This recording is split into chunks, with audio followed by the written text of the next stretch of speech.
ሰላም እንዴት ናችሁ? ሶፈቲ ቪሎግ ነኝ። በዛሬ ቪዲዮ ሼር ማድረጋችሁ ብዙዎቻችሁ በባጀት ትራቨል ማድረግ የምትፈልጉ ሰዎች አላችሁ።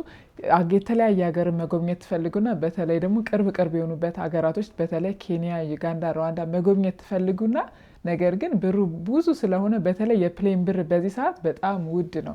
$800-900 ከአንድ አፍሪካ ሀገር ወደ አንድ አፍሪካ ሀገር ለመሄድ ላይክ ኢትዮጵያ አፍሪካ ናት። ከዛ ከኢትዮጵያ ወደ ሌላ ሀገር ለመሄድ በጣም ውድ ነው። በነገራችን ላይ ከአፍሪካ ሀገር ወደ አፍሪካ ሀገር ትራቭል ማድረግ ገንዘቡ ቀላል እንዳይመስላችሁ በጣም ውድ ነው። ለምን እንደሆነ አላውቅም። በጣም ቅርብ ነው ግን ውድ ነው። ላይክ በዛ ገንዘብ ኤዥያ መሄድ ትችላላችሁ። ኤዥያ ላይክ 8 ሰዓት 9 ሰዓት ምናምን የሆኑ ሀገራቶች ተመሳሳይ። ግን ከኤዥያ ወደ ኤዥያ ለመሄድ ግን ብሩ በጣም ትንሽ ነው። $300 $400 ደርሶ መልስ ልከፍሉ ትችላላችሁ። ይሄ ግን ደርሶ መልስ ከአፍሪካ ወደ አፍሪካ ለመሄድ በጣም ውድ ነው። ሶ በባጀት እንዴት ነው መሄድ የምትችሉት? ከኢትዮጵያ ወደ ሌላ ሀገር መጎብኘት የምትችሉት ለጎብኚዎች ነው። እሺ ጋይስ፣ ሶ መጎብኘት ለምትችሉ ሰዎች ልንገራችሁ። ሶ ከኢትዮጵያ መጀመሪያ ማለት ነው ወደ ኬንያ ለመሄድ ኬንያ በጣም ብዙ የተለያዩ የሚያማምሮች ቦታዎች አሏት። እኔ ራሱ ያላየሁት አሁን ያለሁት ኬንያ ነው። ኬንያ መጥቻለሁ። ሶ አሁን ኬንያ በጣም ብዙ ቦታ የማየት ፕላን አለኝ። ስለዚህ ያላዩቸው የሚያማምሩ ቦታዎች ኢንተርኔት ላይ እያየሁ ነበር። እነሱ ማየት ከፈለጋችሁ ናይሮቢንም ከናይሮቢ ውጭ ማየት ከፈለጋችሁ እንዴት ወደ ኬንያ መምጣት አለባችሁ፣ ፕሮሰሱስ ምንድነው፣ ምንድነው የሚያስፈልጋችሁ የሚለውን እነግራችኋለሁ። ዩጋንዳና ሩዋንዳንም እንቀጥላለን። ከኢትዮጵያ መጀመሪያ በባስ መምጣት ትችላላችሁ። በባስ እንዴት ነው መምጣት የምትችሉት? ባስ ኦፊሶች አሉ፣ የተለያዩ ኦፊሶች አሉ፣ ትኬት ይሸጣሉ። እነዛ ባሶች ግን የሚመጡት ቀጥታ ኬንያ ሳይሆን የሚያመጧችሁ የኢትዮጵያና የኬንያ ቦርደር ላይ ሞያሌ የሚባል አለ፣ እዛ ነው የሚያመጧችሁ። እዛ ለመድረስ ትኬት የሚገዙበት ቦታ እስጢፋኖስ ነው። እስጢፋኖስ ትኬት እኔ በገዛውበት ሰዓት 2500 ነበር። አሁን ሜቢ የ1000 ምናምን የ1500 ለውጥ ሊኖር ይችላል ስትሄዱ። ምክንያቱም እኔ የገዛሁት ከአመት ምናምን በፊት ስለሆነ ከአመት በኋላ ደግሞ የ1000 የ1500 ለውጥ ልታገኙ ይችላላችሁ። ስለዚህ እስከ 3000 ወይ 3500 ወይ ትልቁ 4000 ብላችሁ ያዙት። እሺ ራሳችሁ እየደመራችሁ ስነግራችሁ። ከዛ በላይ አይሆንም። እስከ ሞያሌ ለመምጣት ማለት ነው፣ እስከ ኬንያ ጠረፍ ለመምጣት። ስለዚህ ከዛ በፊት ግን የሚያስፈልጋችሁ ምንድን ነው? ትኬት ከመግዛታችሁ በፊት የሚያስፈልጋችሁ ጥቁር አንበሳ ሄዳችሁ የሎ ካርድ ታውጣላችሁ። የሎ ካርድ የተለያዩ በሽታዎች ሲይዟችሁ እንዳይዛችሁ፣ አሁን ለምሳሌ ክትባት እንደማለት ነው፣ መከተብ ማለት ነው። እሱ የሎ ካርድ ጥቁር አንበሳ ሄዳችሁ ታውጣላችሁ። እኔ ባወጣሁበት ሰዓት 20 ብር ነው 30 ብር ነበር። እሱ ነገር ለ10 ዓመት ነው የሚያገለግላችሁ በነገራችን ላይ። ስለዚህ ከ100 ብር በታች ነው ወይ 100 ብር ነው የሚሆነው። ብሩ በጣም ብዙ አይደለም። እዛ በር ላይ እኔ የሎ ካርድ ልስጣችሁ ምናምን የሚሏችሁ አሉ። እነሱን አትስሙ። ዝም ብላችሁ ወደ ውስጥ ግቡና እንትን ብላችሁ፣ ብዙ አይፈጅም። በቃ 5 ደቂቃ ነው 10 ደቂቃ ነው የሚፈጀው። እዛ ምንድነው ክትባት ወስዳችሁ ለእናንተም ስለሚጠቅማቸው የበሽታ መከላከያ ስለሆነ ከተለያዩ እንትኖች ይጠቅሟቸዋል። ስለዚህ እሱን ክትባት ወስዳችሁ የሎ ካርዳችሁን ተቀብላችሁ ያ የሎ ካርድ ለ10 ዓመት ስለሚያገለግላችሁ ቀጣይ ምንድነው የምታደርጉት? የሎ ካርድ ይዛችኋል።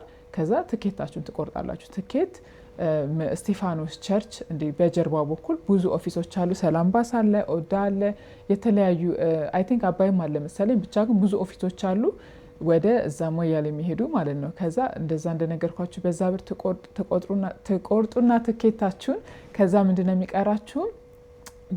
ሁሌ የተለያየ ህግ አላቸው። በነገራችን ላይ እኔ በሄድኩበት ሰዓት ኢቲ የሚባል ነበር ኦንላይን ላይ አፕላይ የሚደረግ። በጣም ብዙ ሰዎች ተሸውደዋሉ ማለት እሱም ማድረግ አቅቷቸው ከዛ በኋላ ብር እንደዚህ ከፍላችሁ ነው የሚደረገው ብለው እዛ ሞያሌ ጋር ሲደርሱ በጣም ብዙ ብር ተቀብሏቸው አፕላይ ያርገውላቸው የሚሸውዷቸው አሉ።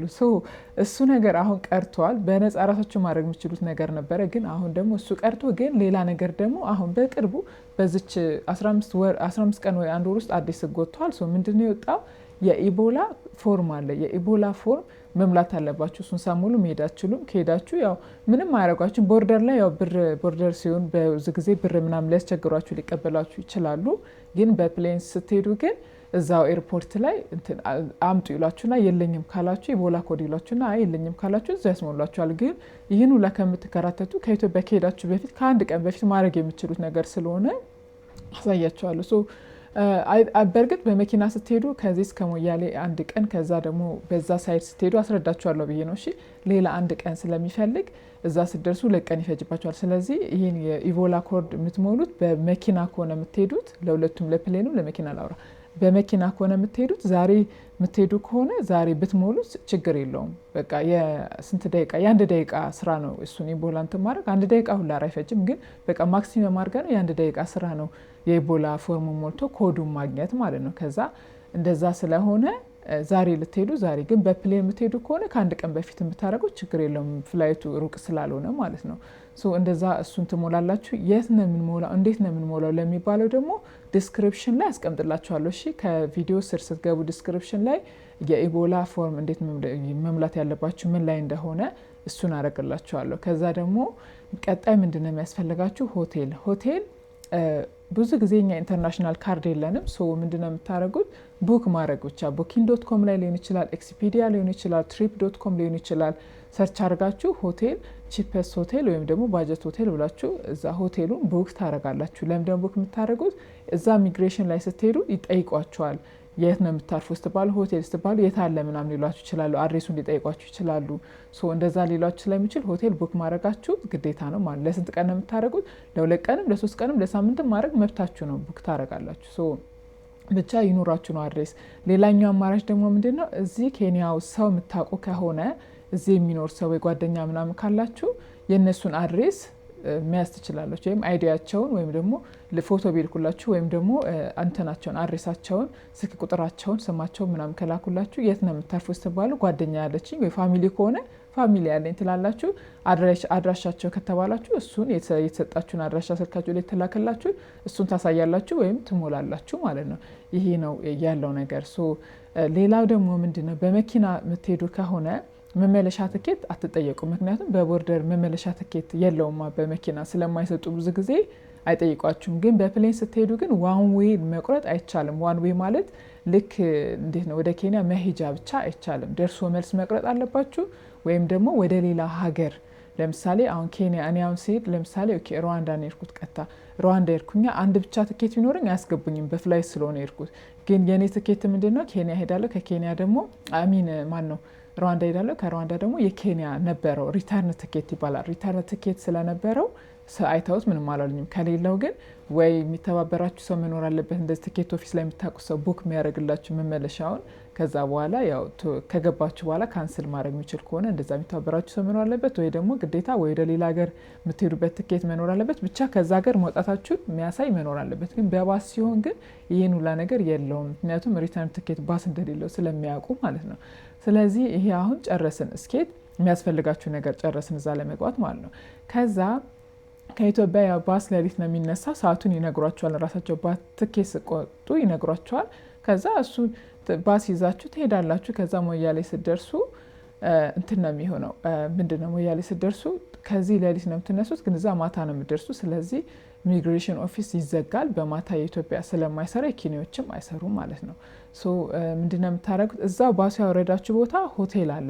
ሆቴሉ ከ800 እስከ 1100 ነበር። አሁን እስከ 1200 ምናምን ሊሆን ይችላል። እዛ ትይዛላችሁ። ሆቴል ሩም መጀመሪያ የምታደርጉት እንደወረዳችሁ ሩም ትይዛላችሁ። ከዛ እዛ ገብታችሁ ሪላክስ አድርጋችሁ አርፋችሁ ምግብ ምናምን አላችሁ መብላት ትችላላችሁ። ከዛ በነጋታው ጠዋት ደግሞ በጠዋት ተነስታችሁ 2 ሰዓት ነው 2 ሰዓት ተኩል ይከፈታል ኢሚግሬሽን። ስለዚህ እንትናችሁን ከዛ ከሆቴሉ ቼክ አውት አድርጋችሁ የኢትዮጵያ ኢሚግሬሽን እና የኬንያ ኢሚግሬሽን ጎን ለጎን ነው። ስለዚህ የኢትዮጵያ ኢሚግሬሽን ስታምፕ ታስደርጋላችሁ።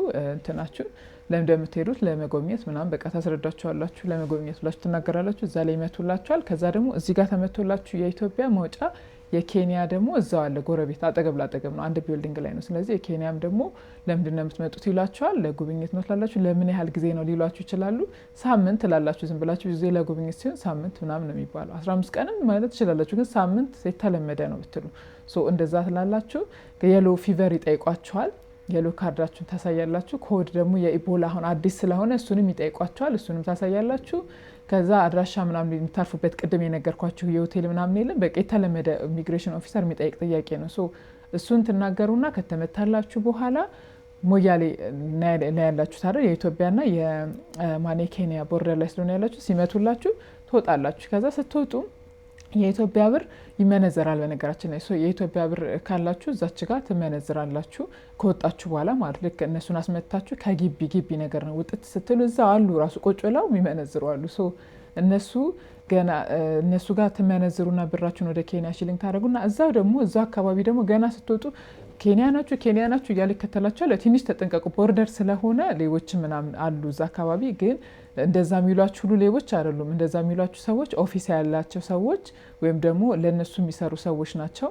ግን ቦርሳችሁ ምናምን ጥንቃቄ አድርጉ። ኦፊስ ይወስዷችኋል። እዛው የኬንያን ደግሞ ትኬት ትቆርጣላችሁ። የኬንያ ትኬት እኔ ስቆርጥ ከአመት ምናምን በፊት 2500 የኬንያ ሺሊንግ ነበር ወደ ኬንያ ለመሄድ። አሁን እንዳልኳችሁ የ1000 ብር ወይ 1500 ብር ለውጥ ሊኖረው ስለሚችል ብዙ ለውጥ ያለው አይመስለኝም። ግን በጣም ብዙ ለውጥ አለው ቢባል ከ1000 እስከ 1500 ብር ለውጥ ቢኖረው ነው። የኔ 2500 ነበር ብያችኋለሁ። 3000 3500 ወይ 4000 ኬንያ ሺሊንግ ብላችሁ ያዛችሁ እንደ ማክሲመም የምንያዘው። እሱን ካረጋችሁ በኋላ ምንድነው የምታደርጉት? ትኬት ትቆርጡና የኬንያው ደግሞ ጠዋት አይሄድም። መቼ ነው የሚሄደው? የኬንያ ሁሌም ባሳቸው የሚሄደው ማታ ማታ ነው። ስለዚህ የባስ ትኬታችሁን ከቆረጣችሁ በኋላ ከፈለጋችሁ እኔ እንደየሰው ይለያያል። እኔ ስለሚደክመኛው ፀሐይ ላይ ምናምን መሆን ስለማልችል ምንድነው ማረገው ያረኩት የዛኔ ከጓደኛዬ ጋር ነበርን። በእርግጥ ሄድንና ሆቴል እንትን አረግን፣ ሆቴል ቡክ አረግን። ግን ሆቴሉን ነገር ናቸው ሙሉ ቀን አንከፍልም። ማታ 11 ሰዓት ላይ በኢትዮጵያ 11 ሰዓት ማለት ነው። እንደዛ ስለሆነ እንትን የሚባለው ሊመሽ አካባቢ ነው የሚባለው እንደዛ።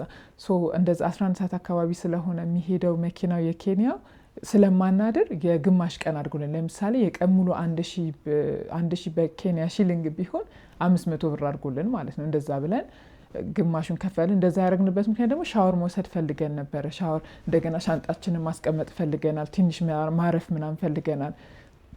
ለዛ እንደዛ ግማሹን ከፈልናቸውና ማለት ነው ሻወር ወሰድን፣ ሻንጣችንን አስቀመጥን፣ ትንሽ አረፍን፣ ተኛን፣ ወተን ምግብ በልተን ተመልሰን መጣን። ከዛ ደግሞ ሰዓታችን ሲደርስ ከዛ እንትናችንን ይዘን ሄድን። ሻንጣችንን ይዘን ልክ 11 ሰዓት ላይ ኦፊሱ እዛ የቆረጣችሁበት ኦፊስ ነው የምትሄዱት። እዛ ጋር ነው ባሱ የሚቆመው። በደንብ ኢንፎርሜሽን ጠይቋቸው። እዛው ከቆረጣችሁበት ትኬት ብዙ ማትራቁ ሆቴል ምናምን ስትሄዱ። ኤኒዌይስ እንደዛ ታደርጉና ከዛ 11 ሰዓት ላይ ይሄዳል። የት ትሄዳላችሁ? ናይሮቢ ይመጣል። ናይሮቢ ኢስሊስ ነው እንደዛ አካባቢ ይመጣል። ከዛ ገባችሁ ማለት አይደለ። እዚህ ስገቡ ደግሞ ሆቴል ከሆነ የሆነ የምር የምቆዩት መጀመሪያ ከመምጣታችሁ በፊት ቡክ አድርጉ። ከዛ በኋላ ትቆያላችሁ። ሆቴል ምናምን ብዙ ጊዜ መክራችሁ ኤርቢያንቢ የሚባል አፕ አለ። እሱን ዳውንሎድ አድርጋችሁ የትም ሀገር ብትሄዱ አፍሪካም ከአፍሪካም ውጭ ብትሄዱ ኤርቢያንቢ ላይ እሱ ላይ ማለት ነው የምትፈልጉትን ነገር ቡክ ማድረግ ትችላላችሁ። ግን booking.com ላይ ኤክስፒዲያ ላይም ካላችሁ እሱ ላይም ትችላላችሁ። እንደዛ አድርጋችሁ ማድረግ ትችላላችሁ። ከዛ ቀጣይ ደግሞ ስለ ምንድን ነው የሚቀጥለው?